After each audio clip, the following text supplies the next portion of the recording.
시편 119편 54절, 구약 891페이지쯤에 있습니다. 시편 119편 54절 말씀입니다. 한 절 말씀 우리 다 같이 봉독하도록 하겠습니다. 54절 말씀 하나님의 말씀입니다. 내가 나그네 된 집에서 주의 율례들이 나의 노래가 되었나이다. 아멘. 네. 오늘 한 절 말씀이라고 한 절만 하진 않고요. 네. 두세 절 좀 더 이렇게 나누면서 말씀 전하도록 하겠습니다. 오늘 참 담임 목사님은 지금 국동제일교회에서 제자훈련 지금 개강 예배 말씀 전하시러 출타 중에 있으십니다. 네. 오늘 이 119편의 말씀은 율법에 대한 하나님의 말씀에 대한 그런 말씀입니다. 아주 중요한. 그래서 이 119편은 여러분도 잘 아시겠지만 8절씩 해가지고 이 알파벳 순서처럼 이제 시작을 해서 이제 암기할 수 있도록, 외울 수 있도록 그렇게 전하는 아주 중요한 시편의 말씀 중에 하나죠. 그래서 본문도 176절까지 아주 깁니다. 하지만 이 119편의 말씀의 모든 절들이 다 주옥 같은 아주 소중한 말씀들입니다. 그럼에도 불구하고 오늘은 특별히 이 54절을 보는 이유는 이 54절에 들어있는 또 주님이 주시는 또 마음이 있기 때문이죠. 제가 여러분에게 하나 또 예를 들고 싶습니다. 그 천금은 죽지 않고 백금은 벌받지 않는다라는 그런 말이 있습니다. 혹시 들어보셨습니까? 들어보셨습니까? 바로 천금을 뇌물로 바치면 죽은 목숨도 살리고 백금을 뇌물로 바치면 죄를 면한다. 이제 이런 뜻입니다. 무슨 말입니까? 이 뇌물이 말 그대로 뇌물이 인류 역사상 이 뇌물이 시작되면서 생긴 것으로 이 뇌물의 효과는 정말 크다. 뇌물의 효과는 정말 목숨도 살린다. 바로 이런 말씀이죠. 그 한 세대 전까지만 해도 와이로라는 일본어를 많이 썼습니다. 어르신들은 아실 수도 있을 겁니다. 와이로라는 말을 썼습니다. 이 와이로는 원래 일본의 그 전통 의상 있죠. 이 기모노의 소매를 이제 와이로라 부르죠. 와이로 이렇게 말하는데요. 이 기모노의 소매 밑으로 무엇이 오고 갔을까요? 네, 뇌물이 오고 갔던 것이죠. 그래서 오늘 이 시간 저는 이 소매에 대해서 여러분과 좀 나누고자 합니다. 특히 이 그리스도인의 소매, 상징적인 의미가 있겠죠. 그리스도인의 소매에 대해서 말입니다. 한 일화가 있습니다. 이 오늘 제목인 청풍양수 이 사자성어가 비롯된 내용인데요. 중국 명나라 때 우겸이라는 그 사람이 있었습니다. 이 명나라 중기 이후에 이 관리사회 기강이 아주 쇠퇴해져서 지방의 관리가 수도에 올라갈 때는 재물이나 또는 지방의 특산물을 잔뜩 가지고 가서 이 그 왕의 측근에 있는 고문세가들이 있죠. 이런 고문세가에게 잘 보이려는 그 풍조가 만연했다고 합니다. 특히 명대 영종 때 황제의 그 총애를 이 세도를 부리던 이 등에 입고 세도를 부리던 왕진이라는 환관이 있었습니다. 이 환관에게 바쳐진 뇌물이 막 수도 없이 올라왔다고 합니다. 그래서 어떤 말이 있었냐면 이 수도에 올라온 지방관이 이 왕이 아니죠. 왕진을 만나는 데만 은 100냥이 필요했다고 합니다. 엄청 큰 돈이었습니다. 그래서 이 전하는 말에 따르면 이 앞서 설명한 우겸이라는 사람이 병부시랑으로 이 지방의 관리죠. 병부시랑으로 있을 때 바로 그때 일이라고 합니다. 하남 일대를 시찰하고 수도로 올라가는데 이제 빈손으로 올라가는 거죠. 그래서 이를 본 다른 이제 관리들이 우겸에게 이제 조언을 하는 겁니다. 금은 보화는 그만두고서라도 지방의 특산물이라도 좀 가지고 가게. 아무것도 안 가져가니 말이 되나라고 권했다고 합니다. 그때 우겸이 그들에게 시 한 수를 이제 읊어 주었다고 합니다. 그 시의 내용에 바로 이 두 소매에 맑은 바람만 넣고 천자를 아련하러 가서 백성들의 입에 탐관오리로 오르내리는 일은 면하리라라는 그 시를 읊었다고 합니다. 여기에 나오는 두 소매에 맑은 바람만이 있다. 이게 바로 청풍양수라는 사자성어입니다. 바로 이 사자성어가 나왔지요. 나중에 이제 청렴한 관리를 이제 비유하는 고사성어로 이제 전래되었습니다. 중국이나 우리나라의 옛 의복도 여러분 아실 겁니다. 소매가 넓어서 재물을 넣는 역할을 했습니다. 동일하죠. 그래서 이 소매에 맑은 바람만 넣는다는 말은 아무 재물도 지니지 않겠다. 재물에 내 욕심을 마음을 두지 않겠다라는 것을 뜻합니다. 그래서 저는 이 사자성어가 너무나 와닿았고 오늘 이 그리스도인의 소매에 우리가 무엇을 넣어야 되는가를 생각할 때 바로 이 사자성어를 우리가 좀 적용해야겠다고 여러분에게 나누고자 합니다. 여러분, 이 세상 사람들도 당연히 도덕적이고 청렴결백하라는 그런 가르침을 전하지만 저는 그 도덕적인 가르침을 전하고자 하는 것이 아닙니다. 오늘 우리는 그리스도인이기 때문에 스스로에게 이렇게 질문을 해야 된다는 것이죠. 그리스도인의 품속에는 무엇을 넣어두어야 하는가? 바꾸어 다시 질문한다면 하나님 앞에서 살아갈 때 우리는 무엇을 품고서 살아가야 하는가? 바로 이에 대해서 말입니다. 오늘 저는 이렇게 소매에 맑은 바람만 넣고 다녔던 우겸의 가치관을 성경에서는 한 단어, 바로 나그네라는 단어로 저는 바꾸고자 합니다. 오늘 이 단어를 통해서, 이 말씀을 통해서 우리 품속에 무엇을 넣어야 할 것인지를 우리 하나님께 답할 수 있기를 소망합니다. 자, 먼저 첫 번째로 그리스도인은 이 나그네의 정체성을 가졌습니다. 우리 오늘 본문 말씀 한 번만 더, 54절 한 번 더 다 같이 읽어보겠습니다. 시작. 내가 나그네 된 집에서 주의 율례들이 나의 노래가. 네, 앞쪽에 내가 나그네 된 집에서라고 말하죠. 말 그대로 우리는 나그네 정체성을 가졌다는 겁니다. 먼저 성경의 그 인물들만 우리가 살펴봐도 알 수 있습니다. 대표적인 인물들이 있죠. 아브라함도 나그네였습니다.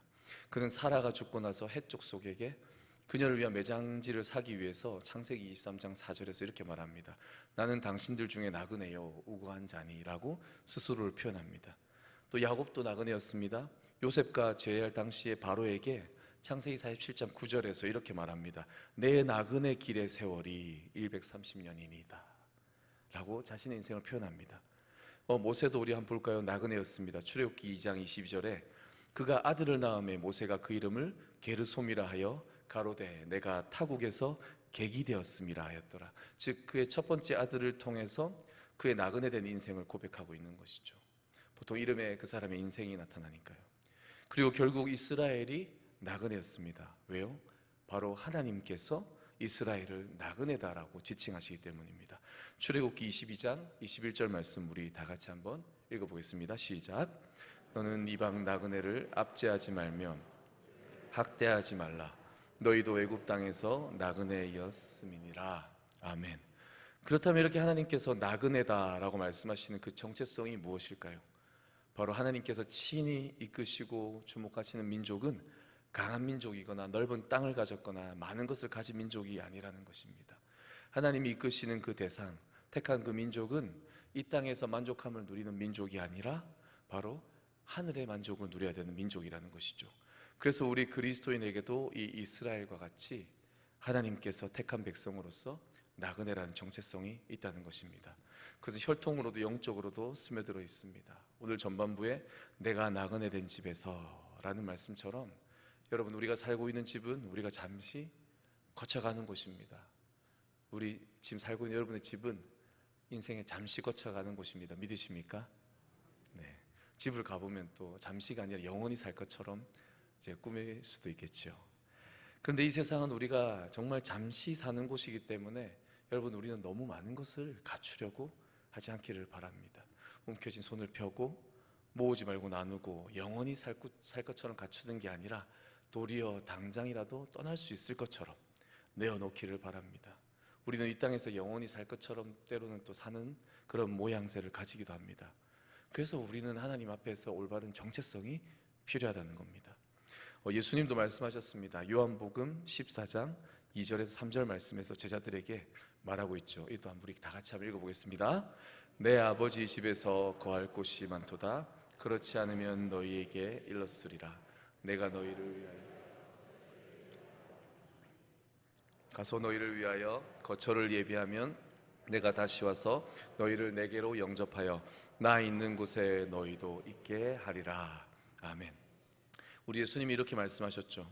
우리가 영원히 거할 집은 어디라고요? 바로 하늘에 있다는 것입니다. 한 영혼이 하늘에 예비된 집에서 영원히 거하기를 우리는 소망해야 한다는 것입니다. 그러면 우리 정체성은 무엇이라고요? 바로 나그네라는 것입니다. 이 세상은 잠시 머문다는 것입니다. 그래서 우리가 준비해야 될 것은 무엇인가? 바로 하늘에 나의 집을 준비하시는 주님과 함께 사는 것을 준비해야 된다는 것이죠. 함께 영원히 주님과 살아갈 것을 이 땅에서 나그네로 준비해야 된다는 것입니다. 오늘 자연스럽게 이제 아울리치를 한두 개 좀 나누게 될 것 같습니다. 우리 청년부 아울리치 팀이 가진 일화들이 있습니다. 이번 사역 중에 가장 생각나는 사역이 두 가지가 있는데요. 그 중에 하나가 난민 사역이고 하나가 예배 사역이었습니다. 먼저 난민 사역이 있는데, 이 난민 사역은 어떤 것인가 제가 자세히 말씀을 못 드린 것 같아서, 물속에 한 10분까지 잠수를 할 수 있는 그런 종족이 있습니다. 바자우족이라고 부르는데요. 이들은 바다 위에 수상 가옥을 짓고 배를 타고 다니면서 물속에서 생활합니다. 그래서 물속에서 수리를 하고요, 집 나무 기둥들을 정기적으로 수리를 하면서 정말 바다 위에서 살아갑니다. 그래서 보셨는지 모르겠지만 바다 위에 집들이 막 수백 채가 가득 이렇게 군집을 이루고 있는 그런 유일한 이제 종족인데, 그게 바로 바자오족이죠. 그래서 이들은 아이러니하게도 육지에 올라오면 어지러움을 느낀답니다. 바다에서 생활하다 보니까 심지어 어떤 가정은 배 위에서 생활합니다. 평생 배 위에서 아기를 놓고 배 위에서 밥을 먹고 배 위에서 낚시를 하고 아이들을 키우고, 그래서 육지에 올라서면 어지러움을 느낀다고 하죠. 그런 독특한 민족이 이제 나라를 잃고 바로 필리핀이나 인도네시아나 이 말레이시아 인근 바다나 섬으로 이제 난민으로 살고 있다는 것이죠. 저희가 갔던 그 코타키나발루에도 한 120만 명 정도의 난민이 살고 있었습니다. 이 수상가옥과 배로 살아가는 이 종족이 난민이 되면 어떻게 살아가는 줄 아십니까? 저희랑 반대죠. 땅 위에 집을 짓고 삽니다. 우리랑 반대죠. 땅 위에 집을 짓고 판잣집을 짓고 살아갑니다. 그것을 바로 우리는 난민촌이라고 부른다는 것이죠. 자유로운 바다, 먹을 것을 주고 모든 것을 주는 바다를 버리고 그 도시의 아파트 단지 뒤에 숲이나 또는 울창한 산에, 그런 곳에 난민촌을 형성하여서 주민등록도 없이 살아가는 거죠. 모든 것을 주는 바다를 포기한 삶이 바로 난민의 삶, 바로 바자오족 난민의 삶이라는 거죠. 당연히 그들의 자녀들은 학교를 가지 못합니다. 주민등록이 없거든요. 그래서 아이들은 그냥 놀고 이렇게 막 방황하고 이렇게 합니다. 제가 난민촌을 두 군데를 갔습니다. 이제 첫 번째 난민 사역을 할 때 일입니다. 우리가 정말 많은 것을 준비해서 몇 주 동안 정말 단디 준비해서, 경상도 표현으로 준비해서 우리는 그 외곽의 숲으로 들어갔습니다. 그곳에 들어가니 나름 이제 약간 늪지대 같은 곳에, 나름 땅인데도 불구하고 늪지대에 수상가옥을 지어요. 왜냐하면 그들이 집을 짓는 방식이 그밖에 없으니까. 이 늪지대에 수상가옥을 지어가지고 이제 집 형태는 그렇게 유지하면서 판자촌을 형성하고 살고 있었습니다. 우리는 준비한 대로 가서 숲 안에서 이제 버블건을 쏘고 아이들을 막 현혹하고 페이스 페인팅하고 스티커 붙이고 그렇게 했습니다. 그리고 아이들에게 초코파이 나눠주고 또 그 복음을 전하기 위해서 카드 섹션도 무사히 마쳤습니다. 근데 이때 무슨 일이 있었는가? 스콜이라고 아시죠? 국지성호. 저희 여수 땅에도 며칠 전에 내렸지 않습니까? 근데 그보다 더 많은 빗줄기가 정말 확 쏟아지는데요. 갑자기 너무 많이 내려가지고 발목까지 순식간에 땅 전체가 물웅덩이 돼버린 거예요. 발목까지 잠기게. 그래서 우리는 카드 섹션 스케치북도 다 줬고 선물도 다 줬고 난리가 났습니다. 그래서 어떻게 했냐면 유일한 구멍가게가 딱 하나 있는데, 그 구멍가게 그 지붕 처마 밑에 우리 이 20명 가까운 인원이 다 들어가가지고 막 어깨 비 맞으면서 비를 피하게 됐죠. 근데 그때 어떤 일이 벌어졌냐면 마을 공터가 이제 워터파크가 된 거예요. 제가 왜 워터파크라고 말하냐면 진짜 물바다가 됐는데 아이들이 그 물바다에서 막 수영하듯이 슬라이딩하고 막 노는 거예요. 우리는 이 구멍가게 다 모여가지고 비를 나가지 못하고 완전 갇혀 있는데, 아이들은 구멍가게를 제외한 모든 곳에서 정말 자유롭게 뛰어놀고 있었다는 거죠. 우리가 그렇게 준비를 많이 해갔는데, 우리가 초코파이 줄 때 표정보다 비가 확 쏟아져서 우린 도리어 우와 이 비 어떡해 주여 이렇게 했더니 도리어 아이들은 우와 이렇게 하면서 워터파크 좀 신나게 노는 거예요. 그렇게 행복한 표정을 처음 봤습니다. 세상에 주님 주시는 비에 우리가 준비했던 이 많은 것들이 졌죠. 쉽게 말하면. 근데 그렇게 넓은 땅에서 자유롭게 노는 아이들 보면서 우리가 깨달은 게 있었다는 거죠. 우리는 정말 난민촌에 들어가는 그 순간까지 준비하는 모든 기간 내내 머릿속에 어떤 생각이 있었냐? 이것을 준비하면 우리가 잘 할 수 있을까? 아이들에게 복음을 전할 수 있을까? 아이들이 잘 받아줄까? 아이들이 잘 모일까? 무질서하지 않을까? 여러 가지 막 고민 가운데 먹힐까? 그런 생각 가득 가지고 들어갔다는 거죠. 그냥 비 한 번에 그 모든 생각이 다 씻겨 나가버리고, 도리어 우리가 아이들에게 자유를 주러 갔는데 우리가 도리어 감금이 되고 아이들은 도리어 자유를 누리는 모습을 보면서 아 이게 진짜구나, 자유함이라는 게 도리어 우리가 가진 것에 얽매여 있었구나. 우리가 가진 것을 주면 행복할 거라 생각하고, 우리가 가진 것을 주면 아이들의 모든 게 해결될 것처럼 생각했는데, 도리어 우리가 그 가진 것에 얽매여 있었다는 거죠. 왜냐하면 진짜 아이들이 행복해 보였거든요. 막 물놀이 하는데 저희는 엄두도 못 냈죠. 저 물에 어떻게 뛰어놀지. 그때 이제 우리 청년들이 다 고백하고 결심했습니다. 다음번에 또 난민사역 갔을 때 비가 와 쏟아지면 이때 우린 과감하게 벗어 던지고 같이 뛰어놀리라. 근데 이제 다음번에는 이제 소나기가 안 오더라고요. 이렇게 우리가 아이들에게 행복을 전해주려 갔는데 도리어 우리는 진짜 행복이 무엇인가를 깨달았다는 거죠. 우리가 어떻게 하면 자유로울 수 있을까? 어떻게 하면 자유로울 수 있을까? 시편 119편 56절에 이렇게 말합니다. 내 소유는 이것이니 곧 주의 법도들을 지킨 것이니이다. 오늘 말씀이 56절까지가 한 세트거든요. 8절씩 8절씩. 오늘 말씀 54절에 바로 그 내용을 56절에서 명쾌하게 말하는 거죠. 내가 가진 것이 무엇이냐? 내가 쥐고 있고 내가 모으고 있는 재산들이냐? 아니라 내 소유는 무엇인가? 오직 하나님의 말씀을 지키는 것. 그게 바로 나의 전 재산이다. 믿으십니까? 바로 그런 고백이 하나님이 비를 통해서 우리에게 말씀하셨던 것이죠. 자, 오늘 다시 한번 54절 본문 한 번 더 읽어보겠습니다. 다 같이 54절 읽겠습니다. 시작. 내가 나그네 된 집에서 주의 율례들이 나의 노래가 되었나이다. 아멘. 오늘 또 이 본문 후반부는 또 주의 율례가 나의 노래가 되었다고 말하죠. 바로 이 56절의 말씀처럼 하나님의 말씀, 하나님의 율례가 나의 노래가 되어. 노래가 무엇입니까? 나의 기쁨, 나의 즐거움, 내가 하고자 하는 그 소망하는 것, 바로 그게 되었다는 것이죠. 이 오늘 본문의 이 나그네 된 주인공이 이 세상에서 하나님의 법이 나의 즐거움이고 나의 찬양이다 라는 고백, 바로 그 고백이 제가 여러분에게 나누고 싶은 것입니다. 나의 집은 어디 있습니까? 하늘에 있기 때문입니다. 제가 오늘 우리 같이 갔던 아울리치 팀의 청년들에게 좀 허락을 받고 오늘 좀 나누는 내용들입니다. 그 아울리치 팀원들이 다 이제 가겠다고 신청을 해서 이제 16명이 신청했습니다. 두세 명만 갈 줄 알았답니다. 전부 다. 근데 이제 16명이 가게 됐죠. 근데 대부분이 직장인입니다. 대학생은 3명인가? 아무튼 몇 명 안 됩니다. 어떻게 목요일부터 목요일까지인데 시간을 낼 수 있는지 정말 좋은 직장을 다니고 있는가 싶을 정도로 다들 헌신을 했습니다. 그런데요, 한 청년이 그 을지훈련이라고 아시죠? 이 을지훈련이 이번에 날짜가 정해져가지고 하게 되었는데, 이 청년이 원래 다른 그 정부기관에 있는데 다른 과에 있다가 이번에 과를 옮기게 된 거예요. 옮기면서 을지훈련을 담당하는 부서로 가게 된 겁니다. 그래서 이 얘기 왜 하겠습니까? 을지훈련의 기간이 언제일까요? 바로 아울리치 기간이었던 거예요.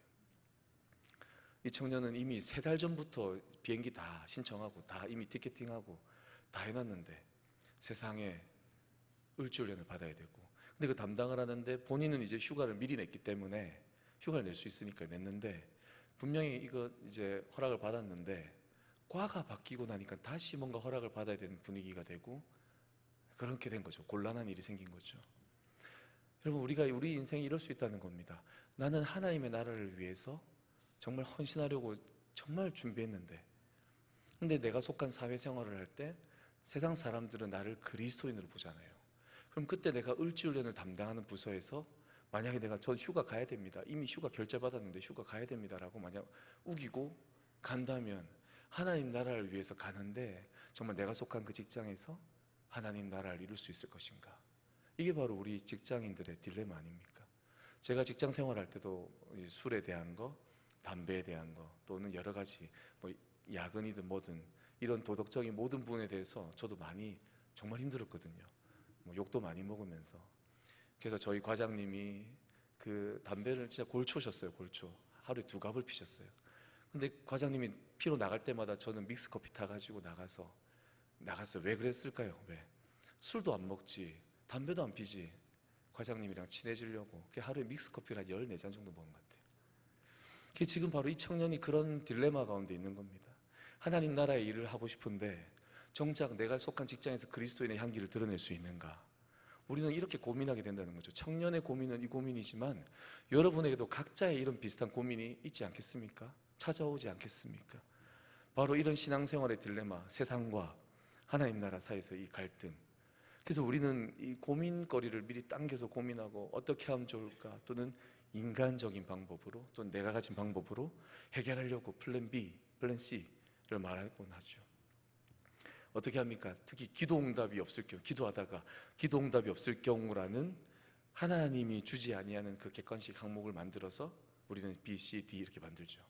기도응답이 없을 경우, 여러분 아시죠? 기도응답이 없을 경우라는 것은 우리의 인생이 없습니다. 제가 최근에 이제 직업관 특강을 하나 했는데, 그곳에 청년들 한 100여 명 설문조사를 했는데 전부 다 고민이 이거였습니다. 신앙생활 하는데 술을 어떻게 할까요? 아니면 이렇게 하나님 나라를 위해서 일하고 싶은데 그리스도인으로서 이 딜레마가 있어요. 어떻게 할까요? 청년들은 가장 첫 번째 고민이 이겁니다. 여러분, 우리는 누구를 의지하고 있습니까? 철저히 준비하고 있는 나를 의지합니까? 또 내가 신뢰하는 친구나 지인, 스승을 의지하고 있습니까? 여러분, 제가 장담하는데 나중에 이제 답을 말씀드리겠지만 그 무엇보다 우리에게 필요한 건 바로 하나님이십니다. 바로 지금 여러분의 삶 가운데 가장 필요한 것은 바로 하나님이시라는 겁니다. 두렵고 떨리는 마음으로 우리 하나님을 내 삶에 만약에 없다고 치고 살아간다고 가정해 보십시오. 여러분, 정말 상상할 수 없습니다. 큰 어려움이 없는 사람이 있습니까? 그렇다면 하나님께서 내 삶을 완전히 주장하지 도리어 않는다는 뜻입니다. 우리의 영적 갈급함, 바로 이 비유와 동일하다는 것이죠. 또 하나 더 있었습니다. 또 한 청년이 더 있습니다. 이 청년은 취업 준비를 계속 하고 있었어요. 근데 이 청년이 이제 취업 준비를 하니까 회사 여러 군데 서류를 넣었겠죠. 넣었는데 어떤 회사는 일부가 만약에 1차 합격을 하면 인적성 시험을 그 아울리치 기간에 있는 토요일 주일에 쳐야 되는 거예요. 혼자 이제 방에서 이렇게 쳐야 되는 거예요. 온라인으로. 그 광양에 가서 쳐야 되는 거예요. 그래서 이 친구는 만약에 합격이 돼도 고민이고 1차 합격이 안 돼도 고민인 거예요. 안 되면 떨어지면 좀 아쉽고 속상하고, 되면 또 아울리치를 못 가니까 더 속상하고, 그죠? 또 이런 경우도 여러분 있다는 겁니다. 왜냐? 우리는 이제 직장을 가지고 우리 인생을 또 성실히 최선을 다해 살아가야 되니까요. 여러분, 우리가 이때 어떻게 해야 됩니까? 우리가 어떻게 하나님을 의지할 수 있겠습니까? 성경에 여러분 탕자 이야기가 나오죠. 이 탕자는 이제 결국엔 어떻게 됩니까? 방탕하여서 집도 없고 가족도 잃은 바로 이 아들의 모습이 되죠. 나그네 중에 나그네가 됩니다. 가장 비참한 처지의 나그네죠.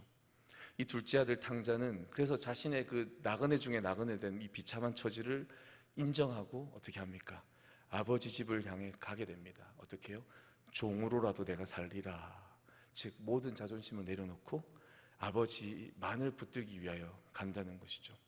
어떻게 보면 차라리 이런 인생이 된다면, 차라리 우리가 모든 것을 포기할 수밖에 없는 비참한 인생이 된다면 하나님을 붙들 수 있겠지만, 이 탕자와 같은 인생이 아니라 붙잡을 만한 것이 있고 내가 가진 것이 좀 있고 내 능력이 좀 있고, 우리의 삶은 보통 그렇지 않습니까? 그죠? 이럴 때 우리가 하나님을 전적으로 의지하기 힘들다는 것입니다. 바로 그 청년들의 이야기처럼요.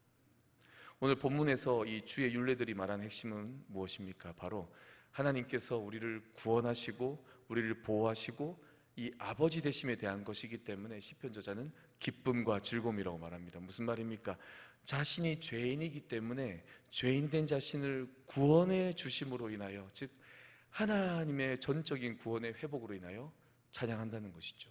오늘 이 시인의 고백은 정말 내가 죄인이고 나는 나 스스로를 구원할 수 없다는 전적인 불능의 상태를 인정하고 하나님의 구원하심으로 인해서 찬양을 하고 있고, 그래서 주님의 율례가 나의 기쁨이다, 찬양이다라고 고백하고 있습니다. 이게 바로 우리의 모습이 되기를 저는 소망을 하는 것입니다. 여러분, 우리 이 땅에서 나그네입니다. 마치 고아와 같고 우리는 도리어 그 부모 없는 자녀와 같기 때문에 하나님이 우리의 아버지 돼서 기뻐야 됩니다. 마음이 가난하고 나그네이기 때문에 하늘의 처소를 마련하는 주님의 그 마음, 주님의 그 역사가 소망이 되어야 된다는 것입니다. 이게 바로 우리의 정체성이 되어야 된다는 것이죠. 히브리서 11장 13절에서 16절의 말씀이 있습니다. 제가 읽어보겠습니다. 이 사람들은 다 믿음을 따라 죽었으며 약속을 받지 못하였으되 그것들을 멀리서 보고 환영하며 또 땅에서는 외국인과 나그네임을 증언하였으니 그들이 이같이 말하는 것은 자기들이 본향 찾는 자임을 나타냅니다. 그들이 나온 바 본향을 생각하였더라면 돌아갈 기회가 있었으려니와 그들이 이제는 더 나은 본향을 사모하니 곧 하늘에 있는 것이라. 이러므로 하나님이 그들의 하나님이라 일컬음을 받으심을 부끄러워하지 아니하시고 그들을 위하여 한 성을 예비하셨느니라. 아멘. 여러분, 우리가 이런 인생을 사시기를 바랍니다.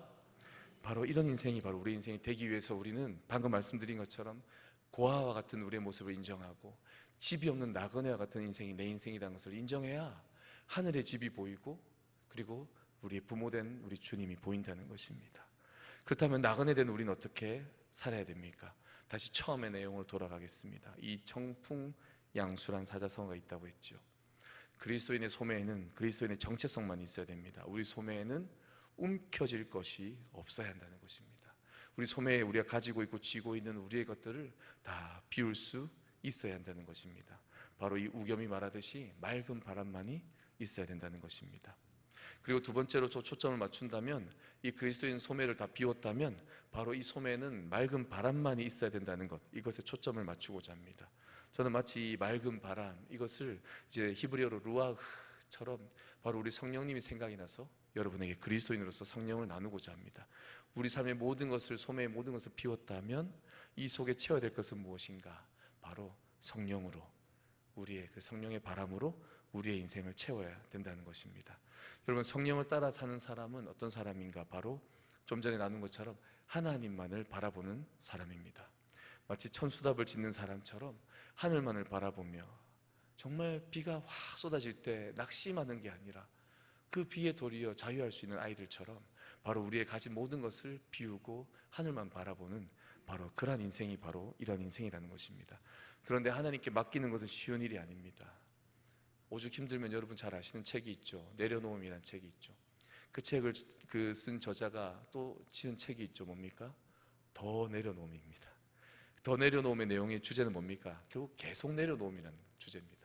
그 책 한번 읽어보시기 바랍니다. 결국 계속 내려놓을 수밖에 없는 우리의 이 인생, 끝없이 내가 가진 것을 비우고 비워서 성령님으로 채워야 되는 이 인생, 바로 이게 바로 우리가 내려놓고 내려놓는 우리의 나그네 인생이라는 것이죠.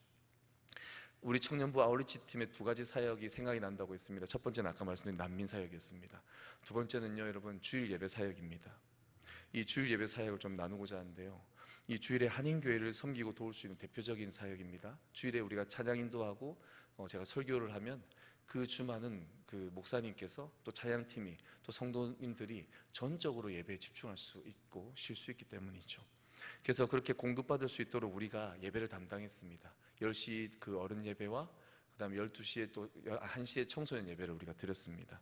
근데 그날 좌석을 세팅하면서 목사님 말씀으로는 한 번도 자리가 가득 찬 적이 없대요. 그래서 저희 자리를 따로 마련하고도 자리가 원래 있던 자리를 두면서 이 자리가 다 차진 않는데 많이 왔으면 좋겠다 이렇게 얘기를 하셨습니다. 근데 감사한 것은 처음으로 우리가 갔을 때 그 교회에 처음으로 만석이 되었습니다. 교회는 안 큽니다. 근데 10대 명의 분이 더 오셔가지고 그래서 광고할 때 이제 좌석이 다 차서 앉을 데가 없다라고 광고를 하셨던 거죠. 되게 우리는 은혜가 되었습니다. 하나님이 우리 가운데 참 예배를 드리게 도우시는구나, 인도하시는구나. 그리고 우리 찬양팀이 열심히 준비한 대로 찬양 인도를 했습니다. 정말 뜨거운 예배가 있었죠. 그리고 점심을 먹고 나서 이제 청소년부 찬양 예배를 드렸습니다. 또 따로 준비한 찬양을 또 우리 청년 그 자매가 인도해서 또 열심히 우리는 또 찬양을 드리고 예배를 드렸죠. 근데 참고로 이 청소년부는 어떤 부서냐? 그 1대1로 멘토링을 제가 억지로 이제 청년들 시킬 때 가장 그 리더격으로 보이는 한 청소년이 이렇게 얘기했어요. 어릴 때부터 부모님 따라서 교회를 왔는데 한 번도 교회는 매주 오는데 한 번도 성경책을 읽어본 적이 없어요. 이렇게 얘기했어요. 어떤 믿음인지 아시겠죠? 말레이시아의 코타키나발루에 온 아이들은 자기 뜻으로 온 아이들이 아닙니다. 그 땅에서 태어난 아이들도 있고 부모님이 이제 여러 가지 사업으로 건너오면서 따라온 아이들이죠. 완전히 신앙적으로 완전히 고립되고 신앙이 없는, 믿음이 없는 친구들입니다. 그런데 이런 친구들을 놓고 우리가 예배를 드리기 시작했습니다. 찬양을 드리는데 애들이 하나도 모르는 찬양곡들이었죠. 근데 시작할 때부터 눈물이 나는 거예요. 걷잡을 수 없는 눈물이 막 쏟아지고 한데 사실 어른 예배 때부터 눈물이 났습니다. 근데 이제 중고등부 예배를 드리는데 막 진짜 하나님의 역사가 있는 거예요. 근데 있을 수밖에 없는 게 여러분 잘 아실 겁니다. 선교지에 가면 마음이 안 열릴 수가 없어요. 그래서 선교지가 하는 겁니다. 우리 청년들이 믿음이 약한 친구들이 있었지만 그 친구들조차도 뜨겁게 예배드릴 수 있는 그게 바로 선교지라는 거죠. 그래서 선교지가 마음이 무조건 열립니다. 우리 청년들이 마음이 확 열려가지고 열심히 찬양을 드리고 뜨겁게 찬양을 하는데, 놀라운 건 뭐냐면 청년들이 막 목이 쉬고 막 열심히 뜨겁게 찬양을 하는 거예요. 더 놀라운 거는 어느샌가 중반이 되더니 갑자기 청소년 아이들이 한 명씩 하면서 찬양을 하기 시작하는 거예요. 모르는 찬양을 막 따라하더니 형, 누나, 언니, 오빠들이 부르니까 아이들이 막 같이 부르는 거예요. 다 일어서서 부르고, 정말 은혜의 도가니였습니다. 청년들이 그날 이제 후기로 말하는 대표적인 내용이 뭐냐면, 우리가 매주 드리는 청년부 예배보다 더 열악하게 드리는데도 불구하고 우리는 왜 이렇게 뜨겁게 못 드렸을까가 우리의 주된 후기였습니다. 대부분이 그렇게 후기를 남겼죠. 얼마나 뜨거웠는지 제가 증명하고 싶은데, 여러분 놀라운 게 뭔지 아세요? 이번에 영상을 보셨죠? 지난주에 영상에 청소년부 예배가 있었습니까? 없었습니까? 예, 기억 못 하셔도 됩니다. 제가 답할 겁니다. 없었습니다.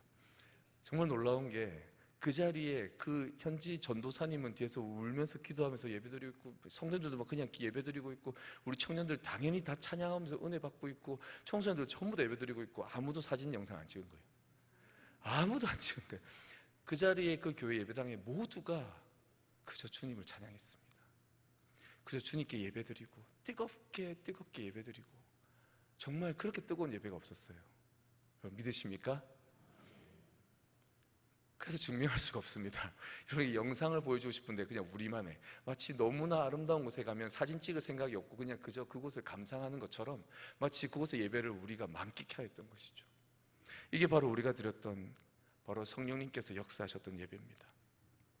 바로 이렇게 성령님이 역사하시면 여러분 끝입니다. 성령님이 역사하시면 아무 문제가 없고, 성령님이 역사하시면 여러분 우리의 모든 부족함은 충만함으로 변할 것입니다. 믿으십니까? 바로 오늘 이 시간 우리는 그 성령님을 우리의 소매에 가득 두어야 되는 겁니다. 오늘 그 찬양, 마지막 찬양처럼 정말 예수로 우리가 충만하기를, 바로 그게 우리의 고백이 되어야 된다는 것입니다. 다시 한번 전합니다. 청풍양수라는 말이 있습니다. 세상 사람들처럼 큰 세력을 가진, 마치 이 세상 권세 잡은 이 왕진과 같은 이러한 사람을 두려워할 것입니까? 아니면 우겸처럼 세상의 것들을 채우고 살고 있음을, 바꿔 말하면 성령님이 없음을 두려워할 것입니까? 먼저 내가 가지고 움켜진 손을 펴야 다른 것들을 움켜쥘 수 있듯이 나의 소매를 비워야 한다는 것입니다. 그리고 그렇게 비워진 소매에 다시 우리 성령님으로 가득 채워야 한다는 것입니다. 자, 제가 앞서 나눴던 그 우리 청년 2명의 결과가 어떻게 되었을까요? 이미 아시죠? 16명이 다 갔잖아요. 그렇죠? 이 을지훈련을 담당한 친구는 우리가 어떻게 기도했냐면, 그 얘기를 나누면서 목사님 저 못 갈 수도 있습니다. 그 휴가 올려놓은 걸 다시 결제 서류를 내릴까요? 올려놓으면 이게 분위기가 너무 안 좋아요. 제가 내리라고 했어요. 내리되 기도하자. 근데 그때 어떤 기도를 했냐면, 이 친구가 사실은 주일까지 가장 중요한 사역들을 다 담당하고 있는 친구였거든요. 말하면 안 되는데 그 찬양 인도를 또 담당하고 결국은 정말 중요한 걸 다 담당하던 친구였습니다. 하나님, 이 친구가 꼭 가서 주님 준비한 사역은 다 할 수 있게 해주십시오. 이렇게 사역 준비를 많이 했는데 못 가는 게 말이 됩니까? 근데 방법이 전혀 없습니다. 진짜 가면 그냥 무조건 그냥 이 그리스도인의 모습이 아주 그냥 무너질 것 같습니다. 근데 주님, 가면 좋겠습니다. 주님이 주신 사역을 다 이룰 수 있게 해주십시오라고 기도했더니 어찌하더니 그 주의 휴가는 허락을 받고, 그 다음 주에 을지 훈련이 월요일인데 이제 어떻게 관계가 잘 되어서 그 출근만 아침에 월요일에 하면 된다라고 된 거예요.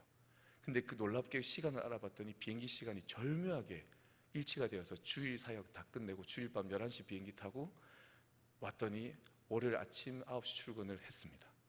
인천에 내려가지고 심지어 비행기 시간이 절묘한 거예요. 물론 근데 그 친구는 정말 피곤했겠죠. 나중에 알아 누웠답니다. 너무 힘들어가지고.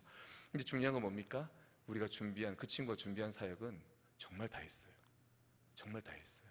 그 친구가 중요하게 맡았던 건 전부 다 했습니다. 정말 놀랍게도 그렇게 해서 사역을 다 완수하고 왔고, 그리고 또 그 인적성 시험을 쳐야 되는, 합격해도 고민인 그 친구는 어떻게 되었을까요?